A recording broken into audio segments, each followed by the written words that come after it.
시간 우리에게 주신 하나님의 말씀 시편 51편입니다. 구약성경 839쪽 시편 51편 우리 1절부터 12절까지 보겠습니다. 시편 51편 1절로 12절까지 우리 한 절씩 교독합니다. 하나님이여 주의 인자를 따라 내게 은혜를 베푸시며 주의 많은 긍휼을 따라 내 죄악을 지워 주소서.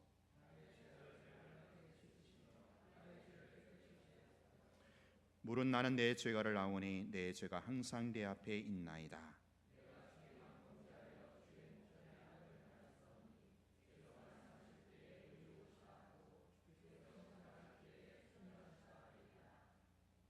내가 죄악 중에서 출생하였으며 어머니가 죄 중에서 나를 잉태하였나이다.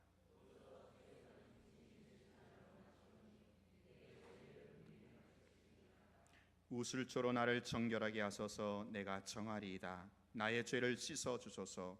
내가 눈보다 희리이다.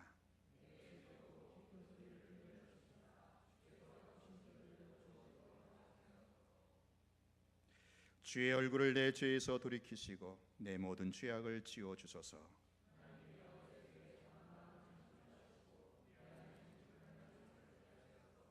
나를 주 앞에서 쫓아내지 마시며 주의 성령을 내게서 거두지 마소서. 주의 구원의 즐거움을 내게 회복시켜 주시고 자원하는 심령을 주사 나를 붙드소서. 아멘. 오늘 우리가 읽은 본문의 그 배경에 대해서 표제 맨 앞에 이렇게 되어 나와 있죠. 다윗의 시, 그리고 맨 나중에 보니까 다윗이 밧세바와 동침한 후 선지자 나단이 그에게 왔을 때에, 이 말씀의 역사적인 배경은 사무엘하 11장에 잘 나와 있습니다. 다윗이 왕이 된 이후에 가장 태평성대를 누릴 때 하루는 낮잠을 자고 일어나 성루에서 산책을 하고 있었습니다. 그런데 왕궁 저 건너편에 한 여인이 목욕하는 것을 보게 되었고 그를 데려다가 불륜의 관계까지 맺게 됩니다. 후에 들으니 임신까지 하였다는 것입니다. 이후 다윗은 자기 죄를 감추려는 생각에 더 악질적인 죄를 계획합니다. 당시 이스라엘은 암몬과 전쟁 중이었는데 그 불륜을 저지른 상대 여자의 그 남편은 전쟁터에 나가 싸우고 있는 우리아라는 장수였습니다. 다윗은 군대를 총지휘하던 요압 장군에게 천서를 비밀리에 보내서 그 남편을 최전방에 배치하게끔 해서 그 남편을 전사하게끔 합니다. 그리고 난 후에 아주 자연스럽게, 아주 천연덕스럽게 그 여자를 자기 아내로 삼습니다. 이 일을 사람들은 아무도 몰랐지요. 그러나 하나님은 알고 계셨기에 당신의 선지자 나단을 보내셔서 다윗의 죄를 책망하게 하셨던 것입니다. 다윗이 나단의 그 지적에 참회하면서 지은 시가 바로 오늘 우리가 읽은 시편 51편입니다. 이 사건을 통해서 새삼 확인하는 것은 인간이 저지르는 죄가 이 죄악이라는 것이 얼마나 무서운가라는 점입니다. 여러분, 죄라는 것은 결국 인간을 참으로 불행하게, 인간을 참으로 비참하게 만들고야 만다라는 것입니다. 미국의 하버드 대학의 그 세계적인 암 권위자인 그 존 케이론즈 이 박사가 이런 말을 했다고 합니다. 암이라는 것은 이 비정상 세포가 계속적으로 증식을 하면서 그 정상 세포의 기능을 막기 때문에 치료가 상당히 어려운 병이다. 그렇게 말하면서 이 암은 인류의 최대 공적으로서 공격해 오고 있지만 아직까지 확실한 치료 방법을 개발하지 못하고 있다. 그렇게 말을 했습니다. 요즘에야 치료 방법이 많이 개선됐다고 하지만 어쨌건 이 암이라고 하면 모두가 두려워하는 그런 인류의 공적임에는 틀림이 없습니다. 자, 근데요, 인류에게 사실 이보다 더 무서운 공적이 있습니다. 지금도 인류로 하여금 절망 속에 빠뜨리게 하는 무시무시한 병이 있는데, 이것은 수술로도 고칠 수 없고요, 방사선이나 약물로도 치료할 수 없는 무서운 병인데요, 그것이 바로 죄라는 병입니다. 여러분, 사람이요, 이 죄악의 병에 걸리면 어떤 증상이 일어나는지 아세요? 그것을 알려면 히브리어로 이 죄라는 단어가 담고 있는 의미를 살펴보면 알 수 있습니다. 첫째는 헐떡거린다라는 뜻을 담고 있습니다. 헐떡거린다. 사람이여 죄를 짓게 되면 심장이 막 뛰고요, 숨이 가쁘게 차는 것을 알 수 있습니다. 처음부터 자연스럽게 그렇게 죄 짓는 사람은 없습니다. 둘째는 탈선한다라는 뜻입니다. 여러분, 가끔은 기차가 탈선했다라는 그런 뉴스를 접하는데, 이 기차가 탈선을 하면, 궤도를 벗어나 탈선을 하게 되면 그 인명과 재산의 피해가 막대하게 따르게 됩니다. 그런데 이 기차의 탈선도 비극이지만 인간이 그 정도를 이탈했을 때 그것은 더 큰 비극이 된다라는 것입니다. 죄가 지배하는 곳에는 이탈과 탈선이 꼬리에 꼬리를 물고 일어나지 않습니까? 윤리 도덕도 탈선하고요, 정치도 사회도 탈선하고, 기성세대도 청소년들도 탈선을 하는 이런 비극이 일어나는 것입니다. 셋째는 반역한다라는 뜻입니다. 죄가 지배하는 그 세계에는 배신이나 반역이나 쿠데타가 얼마나 다반사로 일어나는지 모릅니다. 넷째는 상하게 한다라는 뜻입니다. 죄의 세력은 모든 것을 부패시키고 모든 것에 상처와 흠집을 내곤 합니다. 역사도 부패시키고 문화도 만신창이로 만들어버리고 사회도 가정도 상처투성이로 만드는가 하면 부패시켜버리고 썩어버리게 만든다라는 것입니다. 다섯째는 왜곡한다라는 뜻을 담고 있습니다. 여러분, 사람이 죄악의 눈이 가리면, 사람이 죄악의 양심이 가려지면 사실을 사실대로 보지 못하는 그런 사시현상이 일어나게 됩니다. 다시 말하자면 마음이 삐뚤어져 갖고 모든 것을 다 왜곡되게, 모든 것을 다 삐뚤어지게 오해하게 보곤 합니다. 자, 그러니까 이 죄악에 빠지게 되면 사람의 인격이나 언어나 행동이 비정상적이며 비인격적으로 이렇게 변모하게 된다라는 것입니다. 이렇게 죄는 사람을 완전히 망가뜨려 놓는 무서운 힘을 가지고 있는 것입니다. 여러분, 지금까지 죄 없는 사회는 없었습니다. 언제나 죄는 있었습니다. 인류의 역사를 거슬러 보더라도 죄가 없었던 그런 시대는 없었습니다. 살인, 폭력, 간음, 거짓 증거, 권모술수 등 모든 죄가 어느 시대나 다 있었습니다. 갖가지 죄악들이 인류 역사와 함께 존재해 왔었습니다. 자, 근데요, 이 죄란 그 성향이 하도 묘해서 지금 바로 그 죄를 중단하지 않으면, 지금 바로 그 죄를 청산하지 않으면 점점 더 그 깊이를 더하게 되어 있다라는 것입니다. 그래서 처음에는 모르고 짓는 죄가 많지요. 그 다음에는 알고 짓습니다. 그 다음에는 변명하면서 짓습니다. 죄를 지으면서도 그것이 죄가 아니라고 어떤 이유로든지 자기를 정당화시키며 죄를 짓곤 하는 것입니다. 그럴 수밖에 없었노라고 자기를 변호하는 것이지요. 우리 예수 믿는 사람들이 가장 많이 하는 변명이 뭡니까? 마음에는 원이로되 육신이 약하도다. 나도 인간이기 때문에 어쩔 수 없노라. 이런 문자들을 쓰면서 변명을 하지 않습니까? 어떻게 해서든지 자기를 정당화하려고 하는 것입니다. 그리고 변명해도 더 이상 안 되겠다 싶으면 그 다음에는 남에게 책임을 전가시키는 것입니다. 부모에게 전가하고 이웃에게 전가하고 사회에게 전가하면서 자기는 거기서 쏙 빠지고자 하는 것입니다. 이렇게 해서 죄는 점점 더 깊어지며 점점 더 자연스러워지는 것입니다.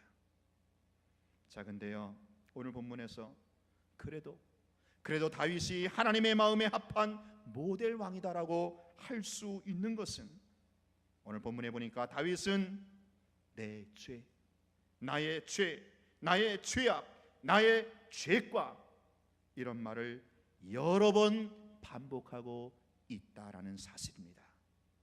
이것은 곧 자신이 죄인이라는 고백이죠. 자신의 죄인됨을 고백했다라는 것은 바로 자신이 죄인임을 발견했다라는 뜻입니다. 다윗은 3절에서 아주 직설적으로 말하기를 나는 내 죄결을 안다라고 했고, 5절에서는 내가 죄악 중에서 출생하였으며 어머니가 죄 중에서 나를 잉태하였나이다 라고 말을 합니다. 칼빈은 이 구절을 해석하기를 우리가 뱃속에 있을 때부터 죄 중에서 자라났음을 의미한다, 이렇게 주석을 합니다. 그러니까 아담도 죄인이었고 하와도 죄인이었고 다윗의 어머니도 죄인이었고 자신도 죄인이었다라는 거예요. 무엇보다도 다윗의 이 고백은 훨씬 더 깊은 얘기를 하는 것인데, 바로 다윗은 내 어머니도 하나님 앞에서는 죄인이고 나도 하나님 앞에서는 죄인이지만, 그러나 내가 죄를 범한 것은 그 누구 때문이 아니라 바로 나 자신 때문이다. 이 사실을 다윗은 발견을 했다라는 것입니다. 사랑하는 여러분, 이렇게 누구든지 내가 나를 볼 줄 아는 그 눈을 가졌다면 이 사람이야말로, 그 눈이야말로 진정 건강한 눈이다라는 것입니다. 내 가슴을 치는 그 손이라면 그 손은 살아있는 손이요, 내 머리를 쥐어뜯고 내 죄를 애통히 여기는 마음이라면 그 심령은 그나마 살아있는 심령이다라고 할 수가 있는 것입니다. 내가 죄인인 것을 발견하는 이것이야말로 인류 최대의 공적인 암을 조기 발견하는 것보다 더 중요한, 더 귀한 발견이 아닐 수 없다라는 것입니다. 자, 그리고 내 죄를 발견하는 그것보다 더 중요한 것이 있는데, 그것은 바로 그 죄의 해결 방법을 발견하는 것이다라는 것이죠. 진단이 되었다면, 진단이 나왔으면 이제 중요한 것은 처방이다라는 거예요. 병을 발견했는데 그 치료 방법이 없다면 그것이야말로 비극이 아니겠습니까? 다윗은 오늘 본문 1절에서 주의 인자를 따라 내게 은혜를 베푸시며 주의 많은 긍휼을 따라 내 죄악을 지워 주소서. 2절에서는 나의 죄악을 맑게 씻으시며 나의 죄를 깨끗이 지하소서. 7절에서 우슬초로 나를 청결하게 하소서. 9절에서 내 모든 죄악을 지워 주소서. 이상의 모든 구절들을 종합해서 볼 때 다윗은 자신의 죄 사함을 받기 위하여 하나님의 자비와 긍휼만을 절대적으로 의지했다라는 것을 우리가 알 수 있습니다. 다시 말하면 자신의 죄를 도말하는 것은 바로 하나님이 하시는 일이시며, 그 죄를 씻기는 것도 제하는 것도 정결케 하시는 것도 모두가 다 하나님의 주권이요 하나님의 소관이라는 사실을 다윗은 인정하고 그 사실을 믿고 있다라는 것입니다. 이것이야말로 다윗이 발견한 위대한 사죄의 방법이다라는 것입니다. 여러분, 만일 내 죄를 인간의 힘으로 해결할 수 있었다면 예수 그리스도께서 이 땅에, 이 세상에 오실 필요가 없었을 것입니다. 머리가 쑤시고 심장이 뛰고 위가 경련하는 것은 진통제나 다른 약물로도 진정시키고 치료할 수 있다지만 이 죄 때문에 오는 고통, 그런 것들, 이 고통은 그러한 약물로도 진정시키거나 치료할 수 없다라는 것입니다. 하기에 다윗은 자신의 죄를 스스로 해결하려고 하지 않았고 전적으로 하나님 앞에 내어놓고 하나님이 해결해 주십사 하나님의 자비와 긍휼에 바짝 엎드렸다라는 것입니다. 오늘 그가 말한 지워주소서라는 말의 뜻은 차용 증서를 말소하고 부채를 완전히 탕감해 주는 것을 의미합니다. 그리고 씻기소서라는 말의 뜻은 더러운 것을 깨끗하게 빨래하는 것을, 세탁하는 것을 의미하고, 제하소서라는 말의 뜻은 문둥병을 완전히 고치고 깨끗한 새 사람이 되게 하는 것을 의미합니다. 그리고 우슬초로 나를 정결케 하소서라는 말씀의 뜻은 출애굽기 12장 22절에 나와 있는 대로 이 우슬초라는 그 식물에 양이나 송아지의 피를 발라 그 백성에게 뿌리면 그 죄가 사해지는 이 속죄법이 있는데, 바로 그와 같은 방법으로 지금 내 죄도 사해 달라라는 것입니다. 그렇습니다.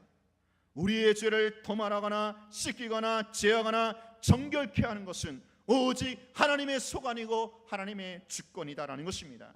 다윗은 이것을 분명히 믿었기 때문에 두 손을 높이 들고 주여 나의 죄를 지워주십시오, 주여 내 죄를 씻겨주십시오, 내 죄를 죄하여 주십시오, 정결케 하여 주십시오, 이렇게 간절히 간구했다라는 것입니다. 사랑하는 여러분, 오늘 우리의 죄가 아무리 무겁고 아무리 더럽고 아무리 많다 할지라도 예수 그리스도의 십자가의 피로 말미암아 다 모두 다 죄사함을 받을 수 있다라는 것을 여러분 믿으시기 바랍니다. 그러므로 누구든지 이 죄사함을 받으려면 예수의 그 십자가를 믿어야 합니다. 그리고 내 죄를 주께 내어놓고 주여 나는 죄인입니다, 내 죄를 사하여 주옵소서, 이렇게 고백하고 그 사죄의 은총을 갈망하며 나아갈 때 이 사람이야말로 죄사함을 받게 된다라는 것입니다. 제가 목사로서 간절히 바라는 것은 오늘 다윗에게 그 죄사함의 감격과 그 은총이 있었던 것처럼 오늘 여러분에게도 이 사죄의 은총으로 말미암는 그 감격으로 여러분의 남은 여생 평생 살아갈 수 있게 되기를 주의 이름으로 축원하는 바입니다.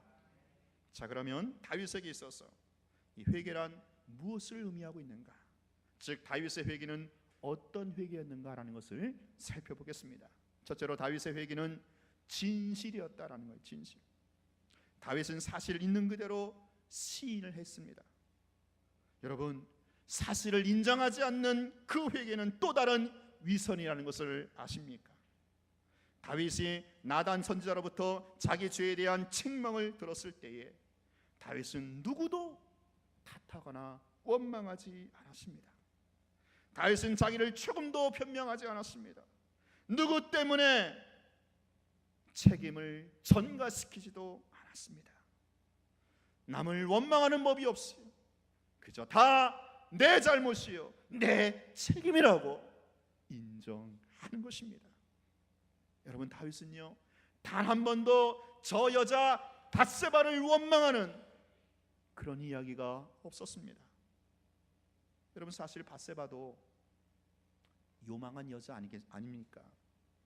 왜 하필이면 다윗이 뻔히 내려다볼 수 있는 그 장소에서, 그것도 벌건 대낮에 왜 뻘거벗고 목욕을 하고 있습니까? 그러니 요사스러운 여자라 아니할 수 없지요.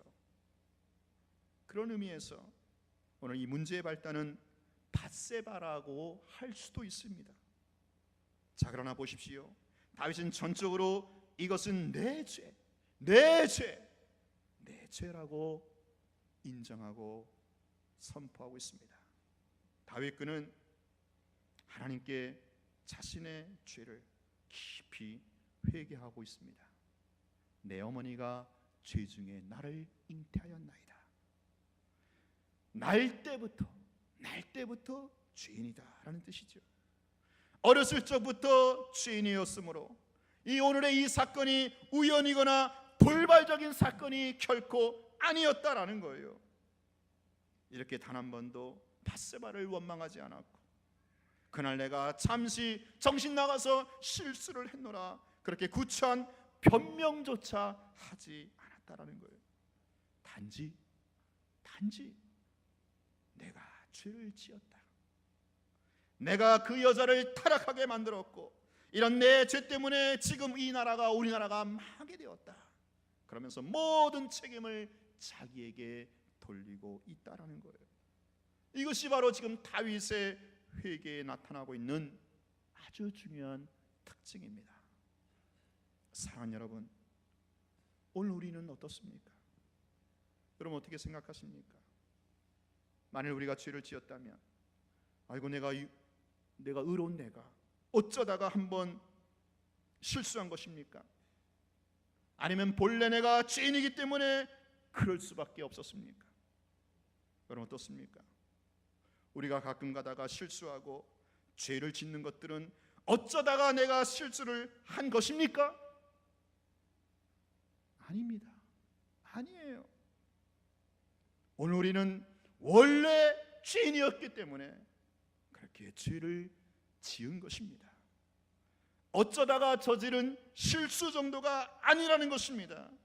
이런 의미에서 다윗은 참 솔직하게, 정직하게 고백을 하고 있습니다.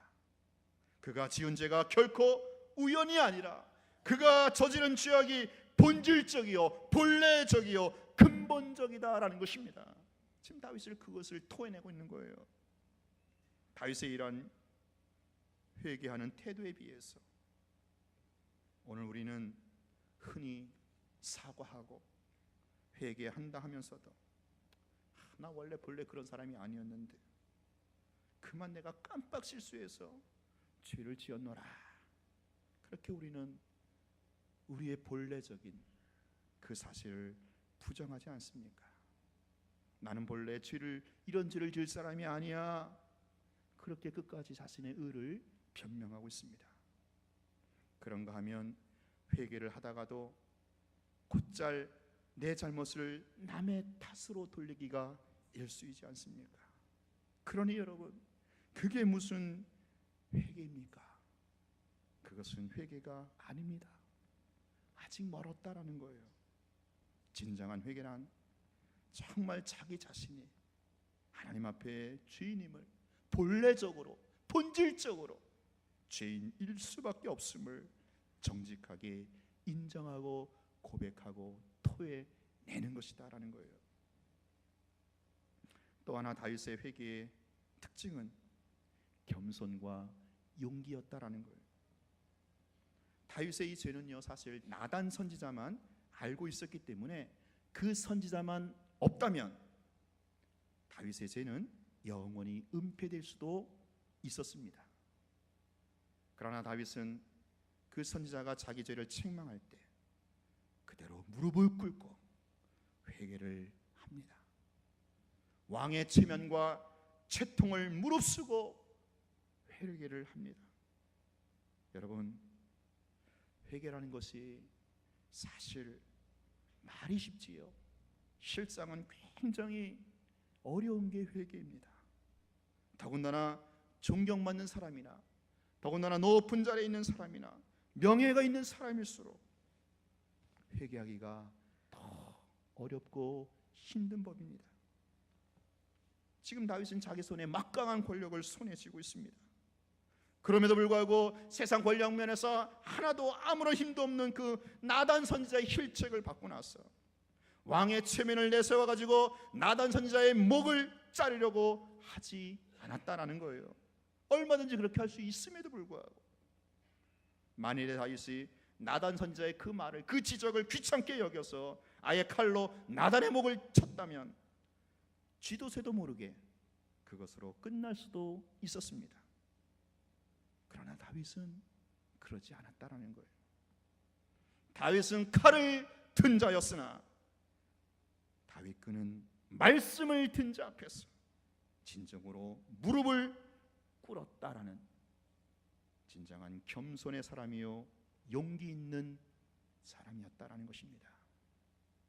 다윗에게 있어서 이 회개는 자기의 모든 명예와 채통과 지금까지 쌓아놓은 업적들이 그대로 와르르 한순간에 무너질 수도 있는 그런 시간입니다. 그럼에도 불구하고 다윗군은 회개로 인하여 그 무너지는 인격에 대해서 인간적으로 그것을 만회하려고 하지 않았다라는 거예요. 그것을 그대로 시인하고 인정하는 그 용기와 그 겸손이 있었다라는 겁니다. 어떻게 생각해 보면 지금 다윗이 회개하고 나서 망신창이가 되고 다시는 그 부끄러움의 왕으로 계속해서 그 자리를 지킬 수 있었겠습니까?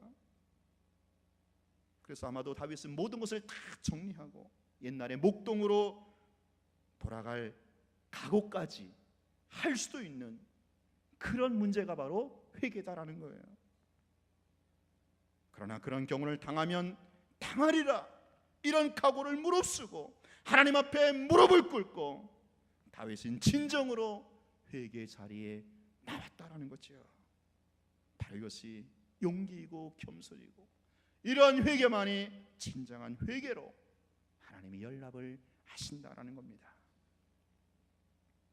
우리 현대인들이 가장 많이 앓고 있는 병이 있는데요, 그것은 바로 우울증이라는 병입니다. 아마도 여러분들 대다수가 자기는 다 정신적으로 건강한 사람이다 그렇게 여기고 있을 텐데요, 여러분 실상은요, 지금 이 시간에 다 정밀 진단을 해보면 여기 계신 모든 분들 거의가 사실은 정도의 차이만 있을 뿐이지 이 우울증이라는 병을 앓고 있다라는 것이 드러날 것입니다. 자, 근데요, 이런 우울증의 원인이 뭐냐라고 했을 때 그 원인을 여러 가지로 말할 수 있어요. 어떤 경우에는 육체적인 피로나 너무 오래된 병환이 원인이 되어서 우울증을 일으키기도 하고요. 또 어떤 사람은 인생에 대해서, 어떤 사람에 대해서 큰 실망이 우울증의 원인이 되기도 하고요. 직장을 잃었거나 혹은 가난이나 혹은 결혼 생활의 실패 등이 원인이 되어서 우울증을 야기하기도 합니다. 자, 그러나 이 모든 우울증들은요, 상황이 호전이 되면 대개는 감정적인 상처가 치료가 되기도 하고요, 소멸이 되기도 합니다. 자, 근데요, 가장 혹독한 우울증은 바로 죄책감이 원인이 되어서 생긴 우울증이다라는 거예요. 사람은요, 누구나 설령 그 사람이 아무리 막가파 극악무도한 인간이라 할지라도 일단 죄를 지으면 그 죄책감으로 인한 고통을 받게 되게끔 있습니다. 그 죄책감은요, 언제이건 반드시 처리를 해야만 되는데 그걸 처리하지 않고 계속해서 미루고 있으면 결국 그것이 우울증적인 그런 병리 현상으로 나타나게 된다라는 거예요. 이런 우울증 증세는 여러 가지 증상으로 나타나죠. 자괴감, 혹은 무력감, 혹은 자학감, 또는 자포자기적 삶, 막가파적인 삶, 이런 여러 등등으로 나타나게 됩니다. 다윗의 경우를 보면 다윗은요, 죽을 지경에 이르는 고통을 거기에 고통에 짓눌려 있는 그런 중증 환자였던 것을 알게 됩니다. 자, 그래서 다윗이 오늘 본문에서 부르짖는 기도가 뭡니까? 주여 구원의 즐거움을 회복시켜 주옵소서. 구원의 즐거움을 회복시켜 주옵소서. 여러분, 제가요, 영적으로 여러분을 지도하는 목사로서 여러분의 모습을 보면서 참 안타까울 때가 있어요. 그게 뭔가 하면 교회를 다니긴 다니는데 예수를 믿긴 믿는 것 같은데 구원받는 그 기쁨이, 구원받았다고 하는 기쁨이 그 사람에게서 전혀 없어 보일 때예요. 참 안타까워요. 교회를 다니긴 다니는데 이 구원의 기쁨이 뭔지 모르는 사람이 아직도 많이 있다라는 거예요. 이 구원의 기쁨을 누리지 못하는 사람이 많이 있다라는 거예요. 저는 그 모습을 볼 때마다 참 마치 그 고생하는 자식을 보는 부모 심정인 것 같아요. 여러분 가운데서 아직도 구원받은 이 기쁨이 마음속에서 샘처럼 솟지 못하는 그런 분들이 계실 거예요. 또 어떤 성도는 내가 과거에는, 내가 왕년에는 그런 구원의 기쁨이 생생 넘쳤는데 지금은 다 식어지고 다 잃어버리고 이제 예수 믿는 게, 교회 가는 게 참 지겹고 고통스러운 그런 분들도 계실 거예요. 여러분, 왜 우리가 교회를 다니면서, 왜 우리가 예수를 믿으면서도 이 구원의 기쁨이 없을까요? 왜 이 구원의 기쁨을 누리지 못할까요? 두 가지 경우가 있습니다. 첫째는 구원의 기쁨이 뭔지, 구원의 즐거움이 뭔지 도무지 여기에 관심이 없는 거예요. 이런 분들은 예수를 한 3, 40년 믿었어도 도대체 설교 듣고 찬송하고 뭐 기도하는 이것이 다 지겨운 거예요. 짜증나는 겁니다. 귀에 하나도 들어오지 않아요. 솔직히 말해서 교회는 나오긴 나오는데 안 나오면 그게 더 힘들어요. 그래서 그냥 마지못해 가고 가정에 또 화목을 위해서 가기도 하고, 그러니 뭐 껍데기로만 교회를 다니다 보니까 그렇게 어느새 몇십 년 그렇게 다니게 된 거예요. 그러니 그런 사람의 그 마음에 이 구원의 기쁨, 구원의 즐거움이 찾아올 리가 없지요. 당연하지 않습니까? 관심이 없으니 하나님의 말씀에, 그 말씀인 성경에 대하여 마음이 기울어지지 않는 거예요. 그러니 자연히 진리에 대해서 무지한 거죠. 진리에 대해서 무지하다 보니까 그 마음에, 그 심령에 구원의 기쁨, 구원의 감격이 없는 거예요.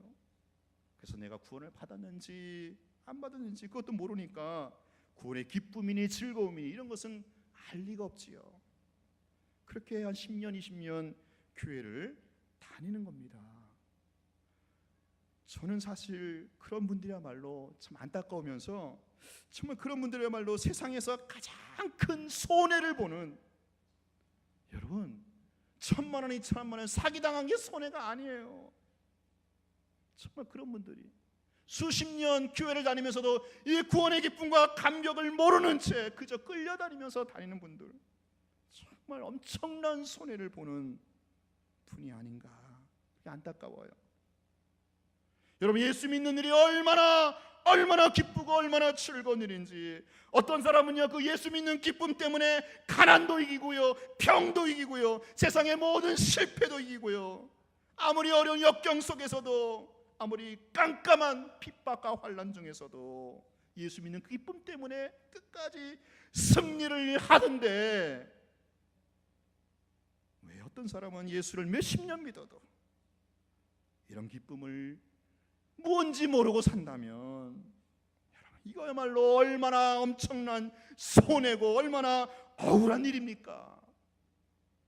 그러니 만약 여기 계신 분들 중에서 본인이 그런 분이시라면, 그러면 정말 하나님 앞에서 나에게도 구원의 이 기쁨과 감격을 회복시켜 달라고 오늘 다윗처럼 간절히 호소하시기 바랍니다. 더 이상 손해보지 마세요.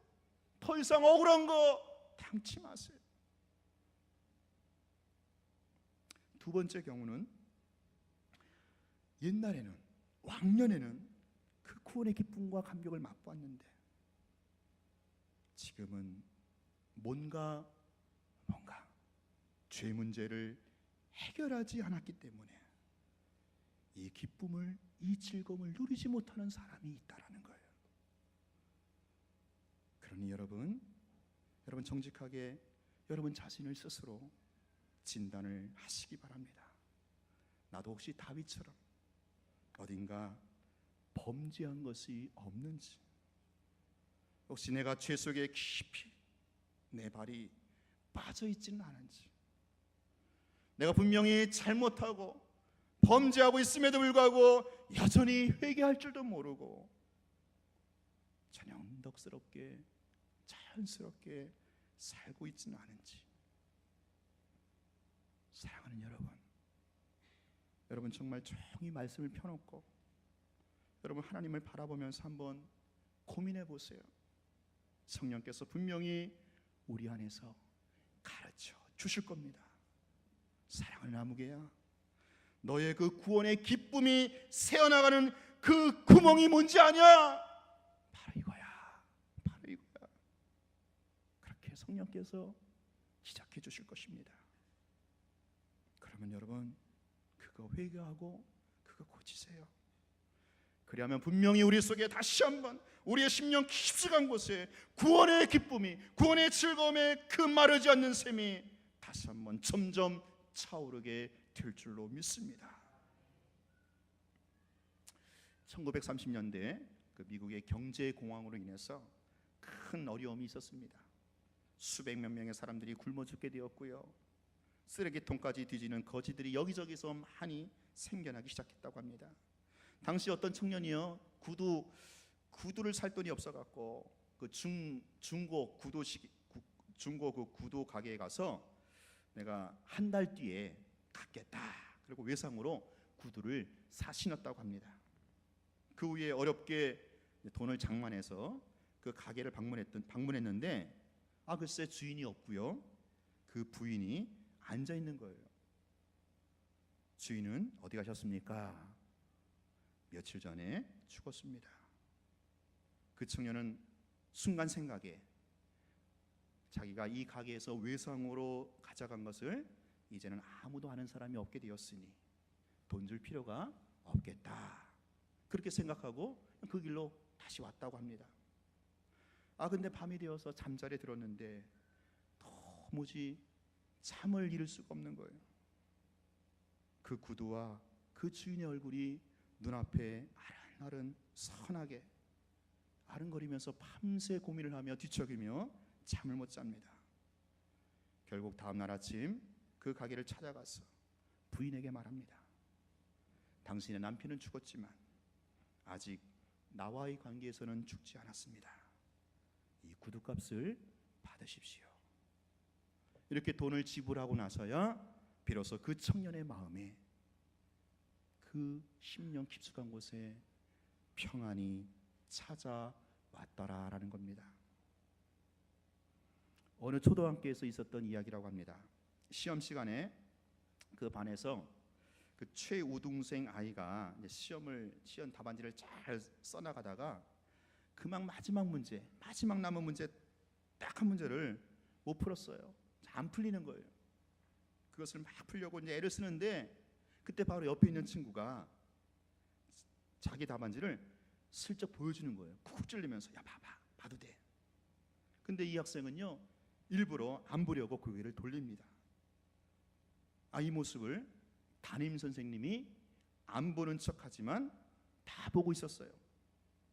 선생님 마음에 참 대견스럽다, 그런 생각이 듭니다. 자, 근데 이 학생이 끝까지 그 문제가 생각이 안 났던 거예요. 그러자 그만 옆에 학생의 답안지를 슬쩍 훔쳐보더니 답안을 작성합니다. 선생님이 그래요. 속으로 아이고 저놈이 결국 유혹에 넘어가고 말았구나. 얼마나 안타깝겠어요. 자, 시험 시간이 다 끝나고 전부 다 시험지를 제출하고 이제 밖으로 나가는데 그 최우등학생 컨닝한 그 아이가 끝까지 기다리고 있는 거예요. 그리고 혼자 남았을 때 자기 시험지를 들고 선생님 앞에 나가오더니 선생님 저 빵점을 주십시오. 저 컨닝을 했습니다. 선생님은 그 아이가 그렇게 고백하는 게 너무 대견스럽잖아요. 너무 대견스럽지 않습니까? 그래서 그 상처받은 아이의 그 마음을 보듬어주고 위로해 주었습니다. 컨닝하는 그 아이는 지금 자기의 그 부정행위를 선생님이 모른다라고 생각했지만 사실 선생님이 다 알고 있어요. 다 알면서도 일부러 못 본 채 하는 경우가 많지 않습니까? 우리 여기도 초등학교 선생님 계실 텐데 아마 그런 경우가 많이 있을 거예요. 모르는 게 아니라 다 알고 있지만 못 본 채 하는 것처럼 우리 하나님께서 오늘 우리가 저지른 그 죄악을 모르실 리가 없지 않습니까? 다 아시죠? 다 알아요. 다 아시면서도 뭐를 기다리는 거예요? 그것을 이실직고 하기를 하나님은 기다리신다라는 거예요.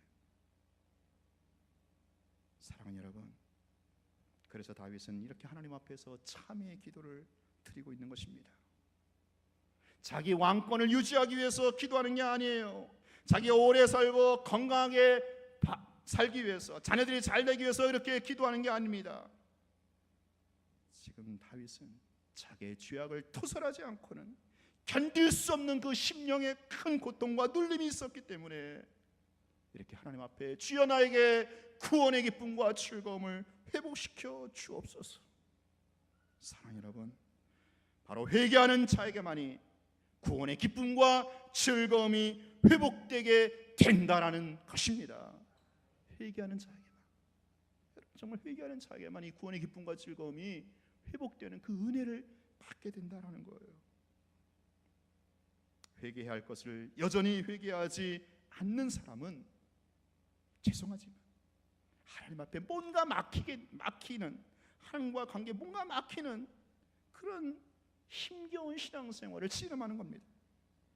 그러다가 하나님 앞에서 징계받을 것을 여러분 기억해야 합니다. 어떤 때는 질병으로 매를 맞기도 하고요, 어떤 때는 물질로도 매를 맞기도 하고요, 어떤 때는 자식을 통해서 매를 맞기도 하는 것이죠. 그러므로 여러분, 정말 우리가 회복되기 위해서는 바로 급선무 회개해야 된다라는 거예요. 회개. 우리가 진심으로 회개하면 우리 하나님이 다 고쳐주시고 회복시켜 주신다라는 거예요. 역대하 7장 14절에 내 이름으로 일컫는 내 백성이 그 악한 길에서 떠나 스스로 겸비하고 기도하여 내 얼굴을 구하면 내가 하늘에서 듣고 그 죄를 사하고 그 땅을 고쳐주리라. 이 말씀 기억하시기 바랍니다. 오늘 이 아침에 이 성전에서 예배드리는 사랑하는 성도 여러분, 혹 여러분 중에 구원의 기쁨과 감격과 즐거움이 식어진 분이 계십니까? 잃어버린 분 계십니까? 그 원인이 무엇인지 정확히 진단하시고 찾아보시고, 만약 내가 다윗처럼 해결받아야 할 그것이 아직까지 해결받지 못했기 때문에 그렇다면 여러분, 오늘 다윗처럼 철저하게 진심으로 회개함으로 오늘 여러분의 심령 가운데 이 구원의 기쁨, 구원의 이 즐거움, 이것이 정말 회복되어서 늘 하나님 앞에 생생한 생명력에 충만한 신앙생활 앞으로 할 수 있게 되기를 주의 이름으로 축원합니다. 기도하겠습니다.